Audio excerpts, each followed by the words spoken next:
아멘. 하나님을 사랑하고 경유하는 성도 여러분들에게 우리는 하나님이 아닙니다 라고 말씀드리는 것은 너무나 당연한 것처럼 여겨집니다.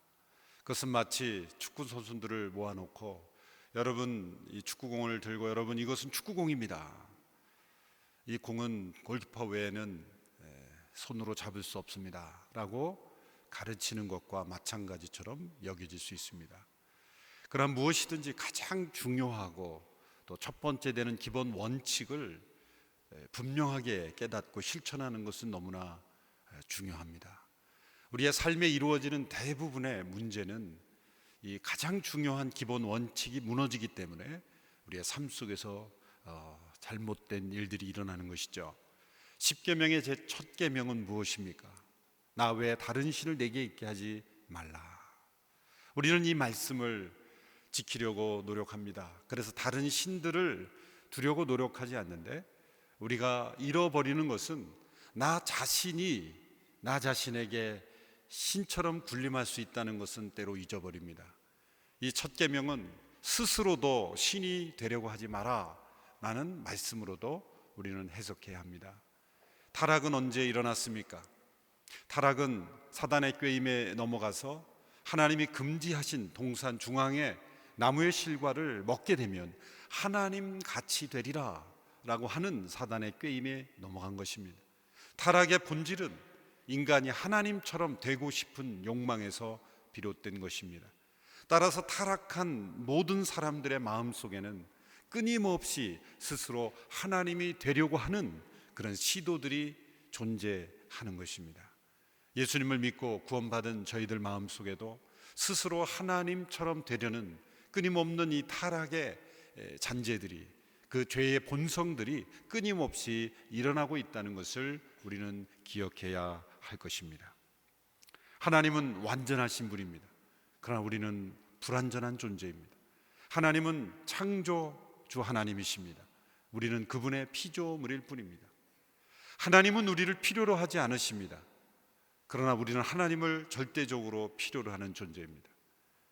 하나님께서는 우리를 창조하실 때 필요해서 창조하신 것이 아닙니다.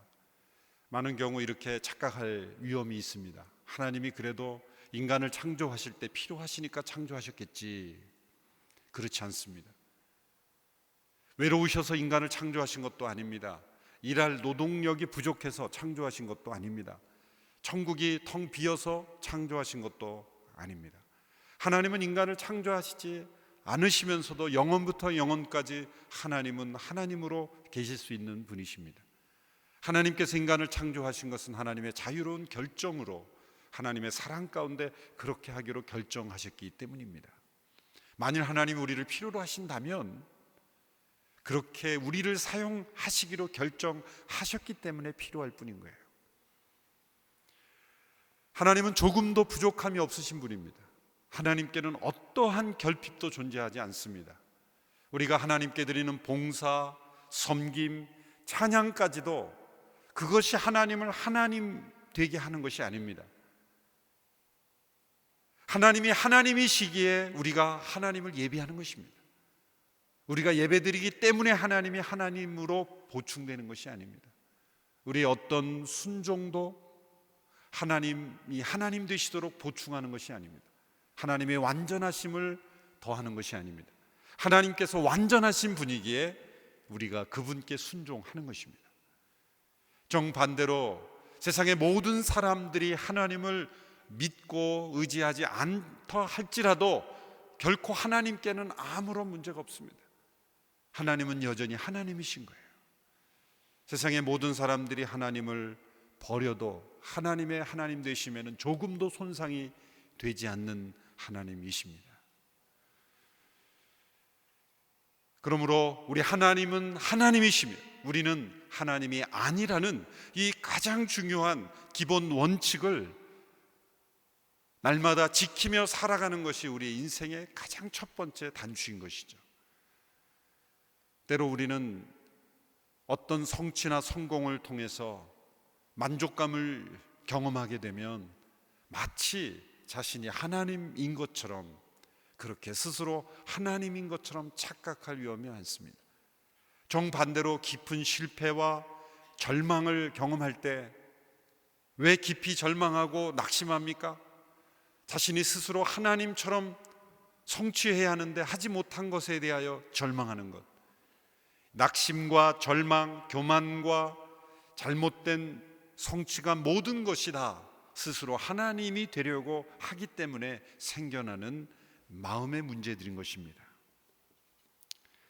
우리 모두가 우리는 하나님이 아닙니다 라는 이 진리를 우리가 깊이 기억하고 순종하는 우리 모두가 되기를 축원합니다. 함께 따라해 보시겠습니다. 나는 하나님이 아닙니다. 우리는 하나님이 아닙니다. 바울과 바나바가 루스드라라는 곳에 이르러 태어나면서 걷지 못한 장애인을 고치는 기적을 행하게 됩니다. 바울이 전하는 말씀을 귀 기울여 듣던 한 장애인을 바울이 주목하게 됩니다. 말씀을 전하는 바울이 깊이 주목하게 된 것은 성령님의 인도하심입니다. 말씀을 통해서 말씀을 전하고 들으면서 서로 주고받는 그런 영적인 교감이 분명히 있죠. 성령님의 역사는 언제나 이 말씀을 깊이 사모하고 말씀에 귀 기울이고 그 말씀을 마음에 새기려는 그러한 마음과 함께 성령님은 역사하신다는 것을 우리에게 알 수가 있습니다. 하나님의 말씀을 얼마나 귀 기울여 듣고자 하는가, 그것이 성령님이 나를 얼마나 사로잡고 계신가를 측정할 수 있는 도구가 되는 것이죠. 사도 바울은 그 사람 마음속에 그가 치유받을 만한 믿음이 있다는 것을 보게 되었다고 말합니다. 이것 또한 성령님의 은사죠. 상대방 마음속에 있는 믿음이 있는 것을 보았다. 그래서 그는 그에게 담대하게 이렇게 외쳤습니다. 일어나 걸으라. 벌떡 일어나 걸으라. 사도 바울의 마음속에 그가 치유받을 만한 믿음이 있다는 것을 보지 못했으면 그렇게 담대하게 선언하지 못했을 겁니다. 치유받는 기적에는 이 두 종류의 믿음이 있죠. 한편으로는 고침을 받는 사람에게는 믿음이 없지만 그 고침의 통로가 되는 사람의 믿음으로 이 치유받는 때가 있습니다. 또 반면에 고침을 받는 사람의 믿음을 통해서 기적이 일어나는 경우도 있습니다. 어느 쪽이든 중요한 것은 성령님의 역사로 말미암아 일어나는 기적이라는 것이죠. 그런데 오늘 본문은 이 기적 이후에 일어난 사건에 더 큰 주목을 기울이고 있습니다. 그 사람은 루스드라 지역에서 불가능의 대명사처럼 여겨졌던 사람이죠. 나면서부터 한 번도 걸어보지 못한 장애를 갖고 있으니 얼마나 많은 사람들에게 안타까움을 주었겠습니까? 그런데 그 사람이 말씀을 듣는 가운데 놀라운 치유의 기적을 경험했으니 얼마나 사람들이 놀랐겠습니까? 그런데 그 치유의 사건 이후에 일어난 기적을 오늘 본문은 상세하게 기록하고 있습니다. 루스드라라는 지역 사람들이 반응은 기적에 놀라워하는 정도가 아니라 이들은 그 기적의 통로가 된 바울과 바나바가 그들이 그 지역 수호신이라고 믿고 있었던 이 제우스와 헤르메스 신이 사람의 모습으로 내려온 것이라고 그렇게 믿었다는 것이죠. 그래서 그 제우스 신의 제사장이 그 바울과 바나바에게 제물을 바치려고 황소도 가져오고 예물을 가져오게 된 것입니다. 오늘 보면 11절에서 13절의 말씀을 보십시오. 우리 함께 읽겠습니다. 시작. 사람들은 바울이 한 일을 보고 루가오니아 말로 소리 질렀습니다. 신들이 사람의 모습으로 우리에게 내려오셨다. 그들이 바나바는 제우스라 부르고 바울은 주로 말을 하기 때문에 헤르메스라고 불렀습니다. 도시 밖에 있는 제우스 신전의 제사장은 황소들과 화환들을 성문 앞으로 가져왔습니다. 사람들과 함께 그들에게 제물을 바치려는 것이었습니다. 이 지역 사람들은 이와 같은 전술을 믿고 있었다고 합니다. 제우스 신과 헤르메스 신이 어느 날 이 아무도 모르게 변장하고 사람의 모습으로 내려왔다고 합니다. 그런데 아무도 영접해 주는 사람들이 없었다는 거죠. 한 늙은 농부 부부가 극진하게, 비록 가난한 살림이었지만 그 제우스 신과 헤르메스 신이 그 사람의 모습으로 나타난 그들을 극진히 대접해 했다는 것이죠. 그래서 그들이 살던 초라한 오두막을 금지문과 대리석 기둥으로 된 신전으로 바꾸어주고 그들을 그 신전의 사제들로 임명했다는 거예요. 그리고 그들은 죽은 후에 그 참나무와 보리수나무로 변화되었다고 합니다. 그리고 그 신들을 냉대하고 홀대했던 사람들은 모두 징벌을 받아 죽게 되었다. 여러분, 이건 성경에 나오는 게 아닙니다. 아멘 하시면 안 됩니다. 그런 전설이 그 지역에 내려오고 있었는데 그런 일이 실제로 있었다고 굳게 믿었던 그들에게 지금 날 때부터 한 번도 걸어보지 못한 장애인이 고침을 받는 놀라운 기적을 보면서 누군가 그런 생각을 먼저 시작했을 거예요. 아, 이들이 두 사람 아닙니까? 마침 제우스와 헤르메스 신, 이 두 신이 내려온 사람이 아닌가? 라고 얘기를 시작했을 겁니다. 그런데 한 사람이 그들이 아닐까라고 했는데 그 옆에 사람은 잘못 듣고 그 사람이다 라고 전하기 시작했고, 그 소문을 들은 사람들이 이들은 제우스 신과 헤르메스 신이 다시 내려온 것이다. 예전처럼 실수를 반복해서는 안 된다. 예전 우리 조상들은 그 신들을 대접을 잘 못해서 큰 징벌을 받았지만 우리는 그렇게 해서는 안 된다.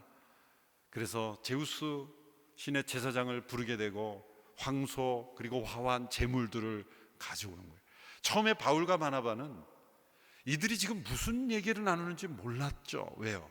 그 지역 방언을 그들이 몰랐기 때문이에요. 루가오니아 지역 방언으로 서로 뭐 제우스가 어떻고 헤르메스가 어떻고 이러니까 처음엔 무슨 얘기인지 몰랐는데 자기들 앞에 경배하고 또 황소와 예물들을 가져오는 것을 보고 아차, 이게 큰 잘못이 이루어졌구나라는 것을 그때 깨닫고 그들이 조치를 취한 것입니다. 여러분, 말씀이 없는 기적의 위험성이 여기서 드러나는 것이죠. 기적 그 자체는 분명히 하나님의 능력, 성령의 역사로 나타나는 것입니다. 그러나 말씀이 그들에게 주어지지 않을 때는 그 기적을 사람들의 자신들의 세계관으로, 자신들의 전설로, 자신들이 믿고 있던 신화로 그것을 해석해서 행동하는 모습이 여기에 분명히 나타나죠. 초자연적 기적은 하나님의 능력으로 분명히 이루어지는 것임에도 그 기적 그 자체로는 사람들이 그 기적을 어떻게 해석하느냐에 따라서 다른 기적이 되어버리는 것입니다. 이들은 살아계신 하나님께서 베풀어 주신 기적임에도 불구하고 그것을 제우스와 헤르메스 신이 내려와서 베푼 기적이라고 생각하지 않습니까? 말씀이 없는 기적의 위험성은 여기서 나오는 거예요. 각자 자신이 믿는 바대로, 생각하는 대로, 그리고 전설 따라 산만리로 가버리는 거예요. 그들 자신의 세계관으로 해석해버리는 거예요.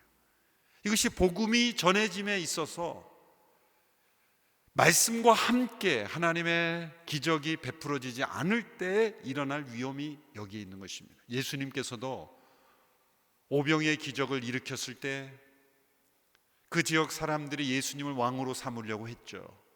그 기적을 보고 예수님이 누구이신지를 알았기 때문이 아니라 예수님이 일으키신 기적을 통해 떡을 먹고 배가 불렀기 때문이다. 그들이 경배했던 것은 예수님이 아니라 자신들의 배부름이었다는 거죠. 오병이의 놀라운 기적을 경험하면서도 그 예수님의 신성, 예수님이 누구이신지를 명확하게 아는 변화보다는 그 예수님을 이용해서 우리가 어떤 이익을 취할 것인가를 더 깊이 생각했다는 거예요. 이것이 기적의 위험성입니다. 말씀이 없는 기적, 그것은 이러한 문제들을 일으켜내는 것이죠.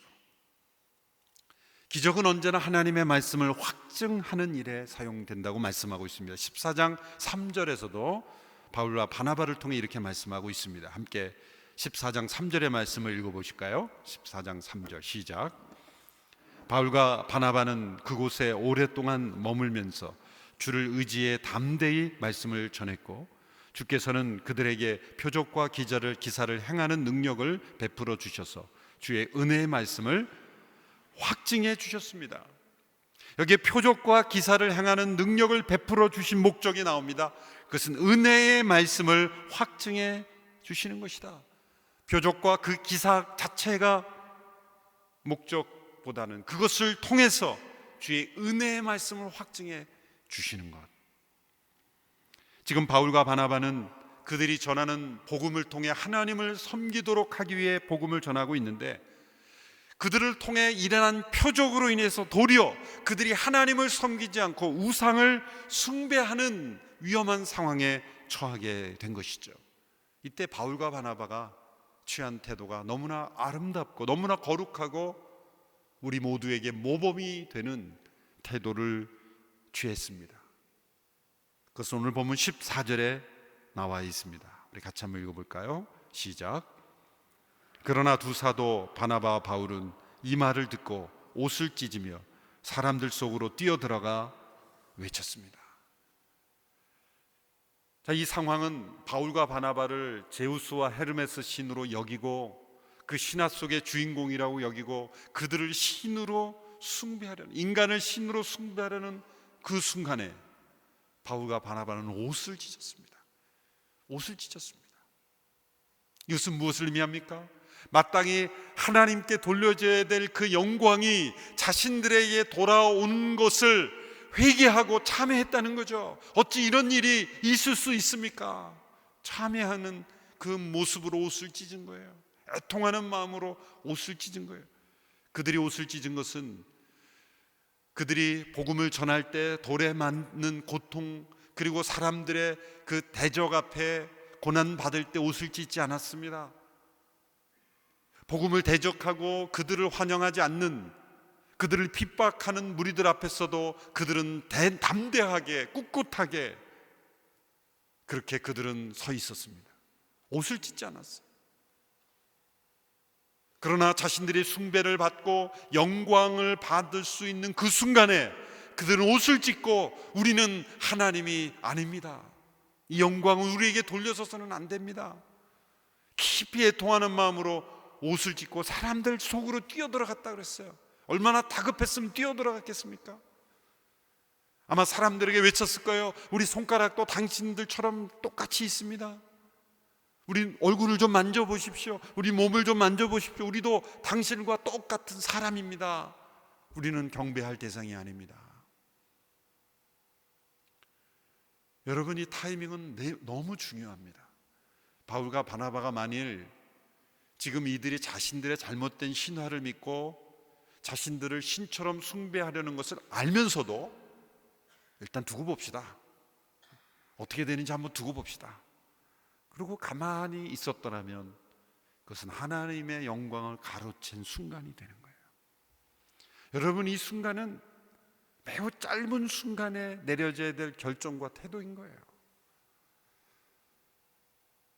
마땅히 하나님께 돌려져야 될 영광이 자신들에게 돌려질 때 그것을 옷을 찢으며 우리는 하나님이 아닙니다라고 엎드리며 사람들 속으로 뛰어가서 진실을 말할 수 있는 용기, 이것이 진정한 성령의 사람인 것입니다. 우리는 정반대로 우리를 인정해 주지 않고 우리를 멸시하고 우리를 대적하고 우리를 핍박하면 그때 옷을 찢고, 우리를 높여주고 우리를 칭찬하고 우리를 때로는 숭배하려고 하면 옷매무새를 가다듬고 옷을 입죠. 내가 그런 사람인 줄 아는구나. 그런 교만 속에서 자기 만족에 빠지는 그런 모습, 저는 이 모습이 얼마나 귀한지 모르겠어요. 사람들은 이 세상을 살아가면서 자기가 이룬 것도 아님에도 불구하고 자기가 이룬 것처럼 그렇게 교만해하는 이들이 얼마나 많습니까? 직장에서도 그렇죠, 가정들에서도 그렇죠, 우리 개인의 신앙생활에서도 그렇습니다. 얼마나 우리는 하나님 앞에 우리는 하나님이 아닙니다 라는 그 가장 중요한 기본 원칙 속에서 하나님이 하신 일을 마치 내가 한 것처럼, 나의 성취처럼, 나의 성공인 것처럼 그렇게 만들어 버릴 위험이 많습니까? 복음을 전해서 한 영혼이 예수 믿게 되면 내가 믿게 했다, 어떻게 우리가 믿게 합니까? 성령의 역사가 아니고는 누가 예수님을 믿을 수 있겠습니까? 복음을 전해서 사람들이 믿게 된 것도, 선교의 열매를 맺게 된 것도, 그리고 아름다운 신앙 공동체가 형성된 것도, 이 모든 것은 다 하나님께 돌려져야 될 영광인 줄로 믿습니다. 나의 나된 것은 오직 하나님의 은혜라. 이러한 태도는 베드로와 요한에게서도 나타나죠. 이미 사도행전 3장에서 베드로와 요한이 성전 미문에 있던 일을 고쳤죠. 똑같이 그도 나면서부터 한 번도 걸어보지 못한 사람이었어요. 은과 금은 내게 없으나 내게 있는 건 내게 주노니 곧 나사렛 예수의 이름으로 일어나 걸어라 라고 했을 때 그가 일어나 걸었어요. 성전 주변에 있던 사람들이 놀라서 베드로와 요한을 주목하며 봤습니다. 그때 베드로가 뭐라고 고백했습니까? 3장 12절의 말씀을 우리 같이 한번 읽어보겠습니다. 시작. 베드로가 이것을 보고 백성에게 말했습니다. 이스라엘 사람들이여, 왜 이를 이상하게 생각합니까? 또 우리 자신의 능력과 경건으로 이 사람을 걷게 한 것처럼 왜 우리를 주목합니까? 왜 이를 이상하게 생각합니까? 왜 이를 주목합니까? 이것은 우리 자신의 능력과 경건으로 이루어진 것이 아닙니다. 우리를 주목하지 마시고 하나님을 주목하십시오. 우리가 하나님이 아니다라는 이 기본 원칙을 잘 아는 사람들은 사람들로부터 주목받는 것을 즐기지 않습니다. 우리 자신의 능력으로 이루어지지 않은 것을 마치 자신의 능력으로 이루어진 것처럼 포장하지도 않습니다.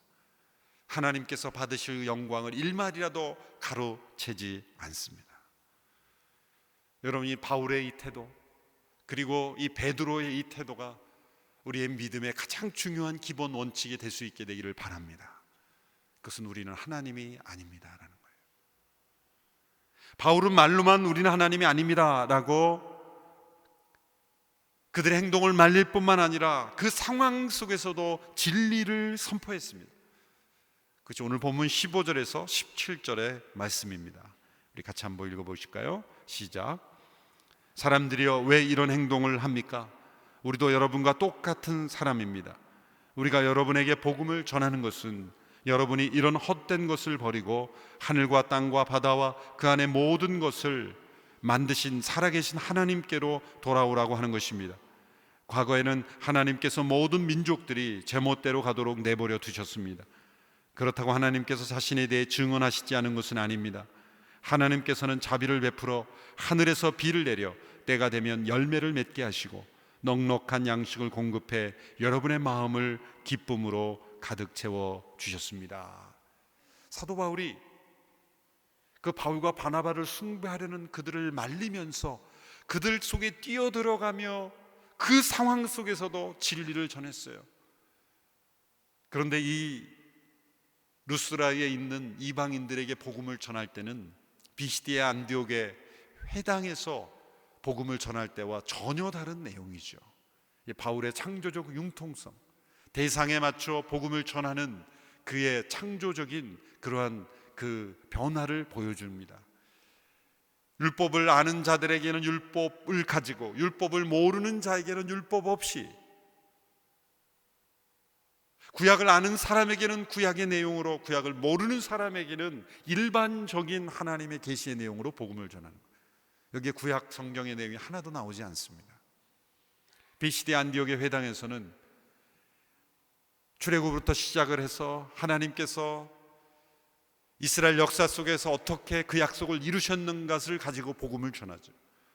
그런데 이 루스라 이방인, 그들은 신화 속에, 전설 속에, 미신 속에 사로잡혀 있는 그들에게 복음을 전할 때는 가장 중요한 주제가 바로 하나님의 창조, 그리고 자연을 통해서, 자연 만물을 통해 하나님께서 하나님의 살아계심을 보여주셨다라는 것을 증거하는 겁니다.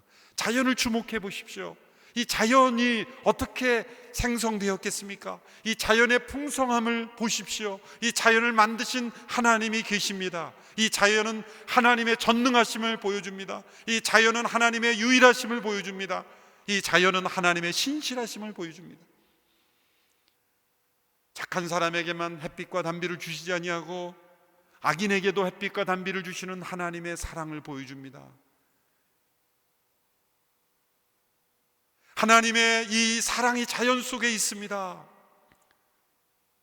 어떤 철학으로도, 어떤 이야기로도, 어떤 그 성경의 이야기로도 접촉점을 가질 수 없는, 정말 미신과 우상과 그리고 신화 속에 빠져 있는 이방인들에게는 자연을 통한 하나님의 창조를 전하는 것이 가장 중요한 복음 제시의 방법이라는 것을 우리에게 전해주고 있습니다.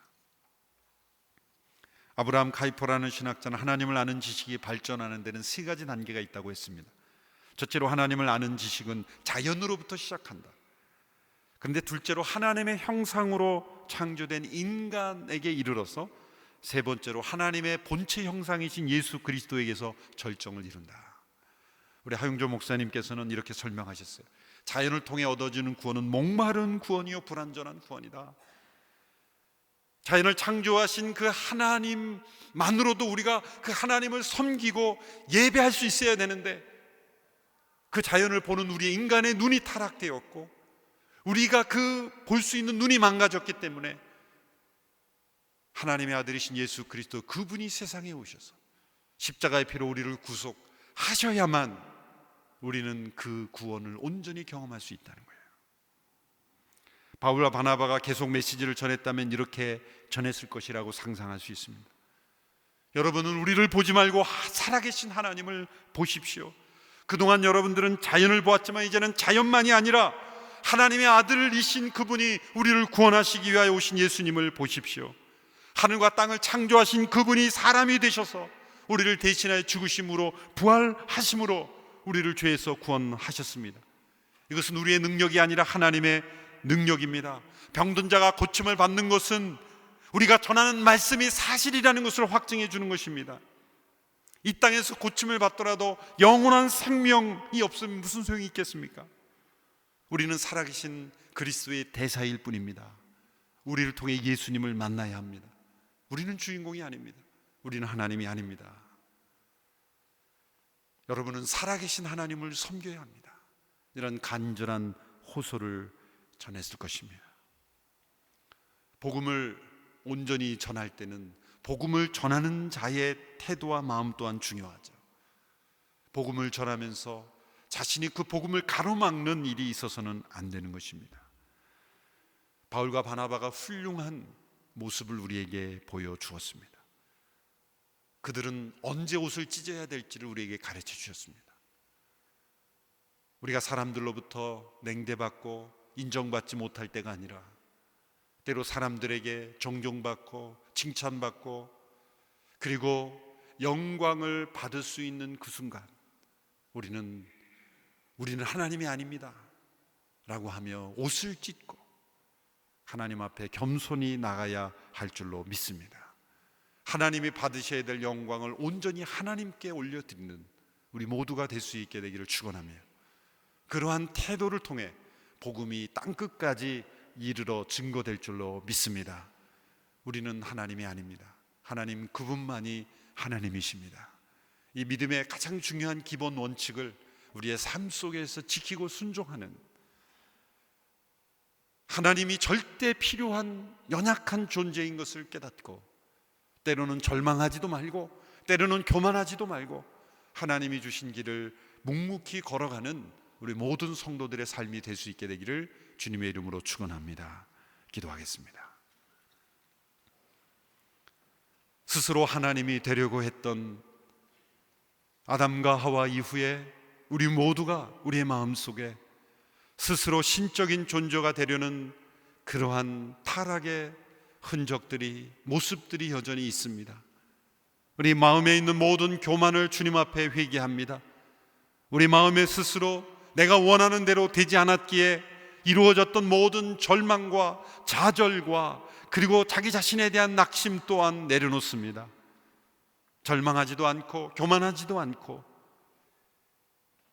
나는 하나님이 아니다라는 고백 속에 하나님이 하나님 되시도록 날마다 순종하며 나아가는 우리 모두가 되게 하여 주시옵소서. 오늘 바나바를 통해 아름다운 신앙의 모습을 우리에게 가르쳐 주셨습니다. 우리 또한 이런 모습으로 세상 속에 복음을 증거하는 우리 모두가 되게 하여 주시옵소서. 하나님이 하나님으로 높임을 받을 수 있도록 온전히 하나님만을 드러내는 우리의 삶, 우리의 교회 될 수 있도록 역사하여 주시옵소서. 예수님의 이름으로 기도하옵나이다. 아멘.